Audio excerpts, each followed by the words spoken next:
Hello everybody. Today I will be reading a couple chapters of Someone Like Me. It's really weird reading out loud, so if I pause, that's probably why.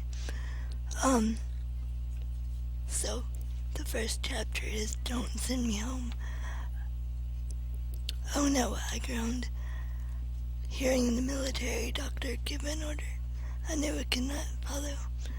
One last exercise before you all become property of Uncle Sam. Everybody get ready to do the duck walk. He barked. My mind raced as my pulse quickened. What was a duck walk?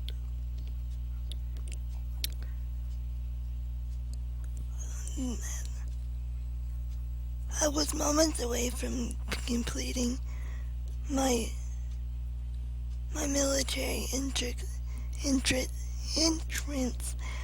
examination. All of that was left was one less stupid sounding thing, and my dream of joining the Navy would be fulfilled. I had been stuck in downtown Detroit, getting my physical since 8 that morning. Blood had been drawn out, eyes and ears ticked up, heat into a cup. Turned my head and caught everything had gone.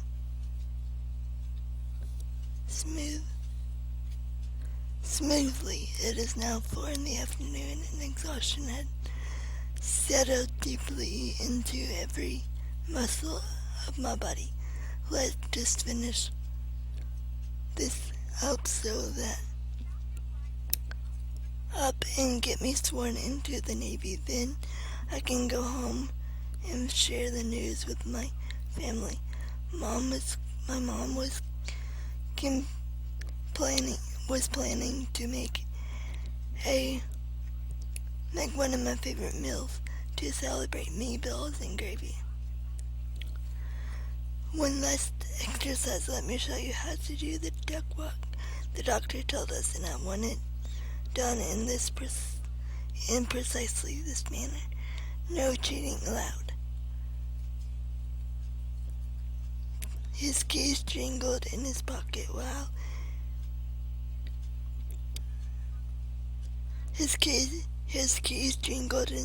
while he hitched up one of his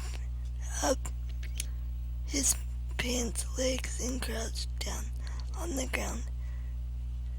His white lab coat puddling around his feet. He resembled a major league catcher with his stunning expression and his arms out in front. I want you all to stay in this crouch and hold it until we get the chance to come around and look. Then I want you all to walk while remaining in this position, in this squat position. With your arms straight out, you look like a duck out of water. The physician demonstrated how to execute what he wanted. If you guys quacked like it quacked, my heart sank, followed by my stomach. You can do this, no big deal, but I knew better. Ready, begin, said the doc. I looked around at the 50 or so other guys who were taking this induction physical with me.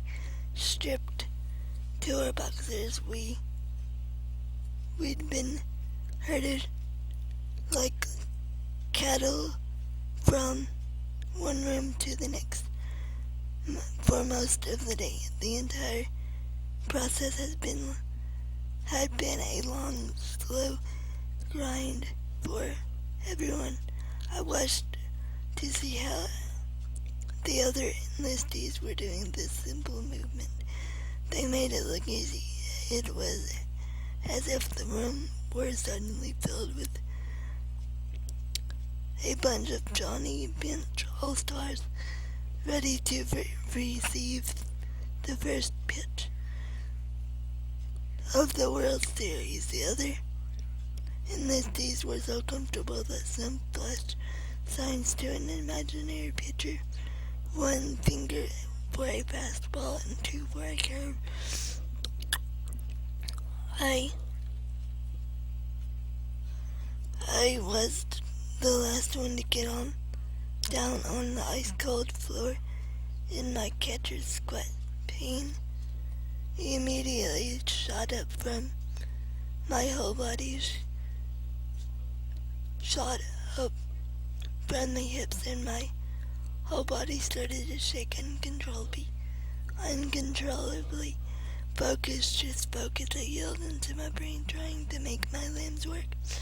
Okay, now stretch both your arms out straight, one in front of you, and hold that position as we come through and look.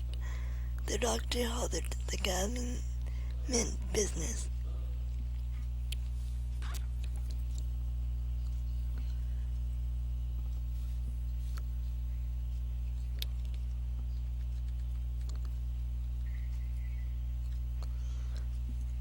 I tried to stick my arms out and fell over. The doctor saw me collapse and headed in my direction. I quickly gathered myself and tried this again.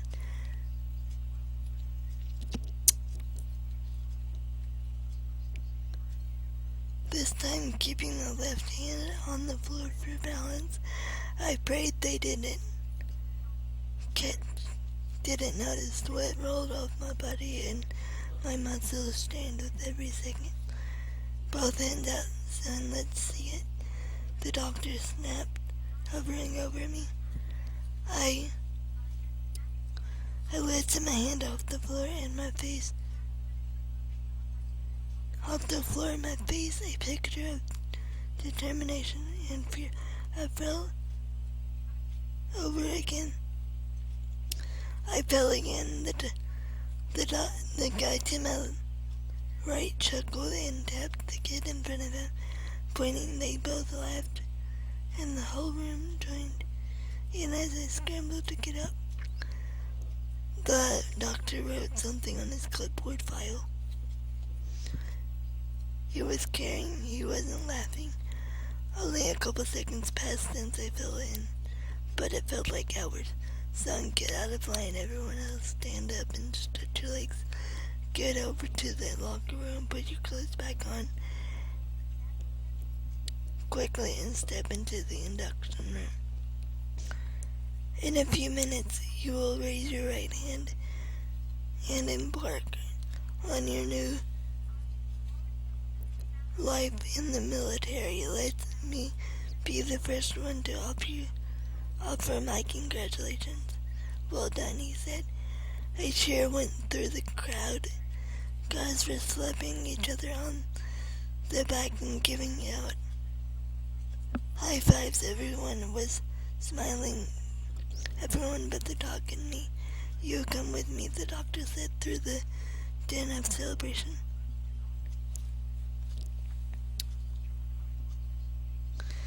As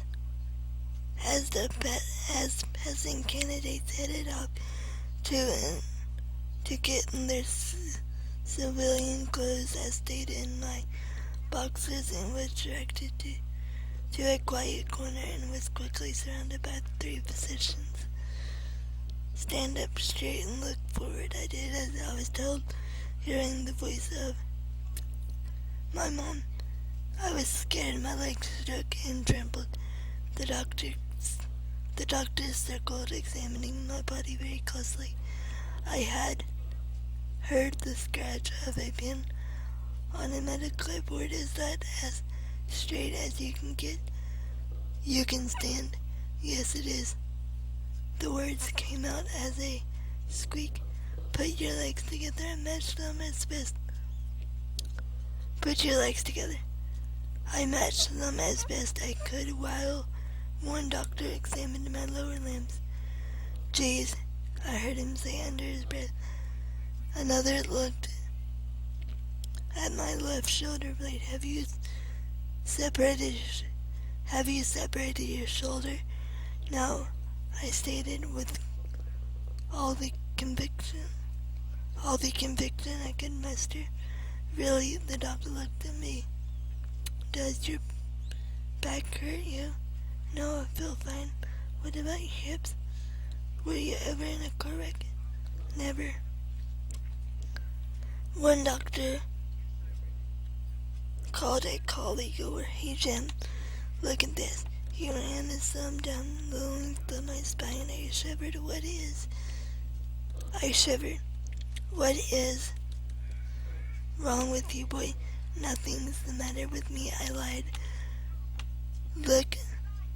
Looking the man square in the eye, he took a step back and nodded. If there's nothing wrong with you, get down on your haunches and put your arms out straight. But then the examination room was empty. Just 3 doctors and me.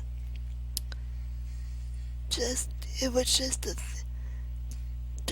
3 doctors and me. I got down in the squatted position, and right away my legs started to quiver. I fell over. Nothing's wrong with you, home. The 3 positions chuckled. I looked up from the green tile floor and set my jaw. How dare they laugh? Give me one last chance. I can do this, I insisted. Now get up and put your clothes on. We've wasted enough time here. I'll meet you with your recruiter, and we will send you home. These 3 small words sealed my fate, and I turned back to the first doctor for confirmation. Son, I really don't know what is wrong with you, but you have a spine the shape of a pretzel. You cannot stand up straight. Your legs are bowed out as anyone I've never ever seen, and your hips are not aligned correctly. You are pigeon-toed. Your left shoulder is protruding forward, and on top of that, at least at 6 foot 1 inch and 120 pounds, you're about 20 pounds underweight, under military weight standards. Go home and go to college and get a job on the assembly line. Uncle Sam can't use someone like you. I had to laugh. Sure, there was something wrong with me.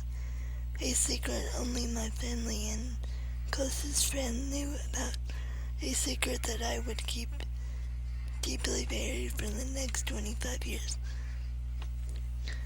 I was born with cerebral palsy. I did not tell my recruiters about my handicap because I knew they would never allow me to enlist. And I wasn't going to tell the military doctors as I slowly raced into my locker and put my clothes on. I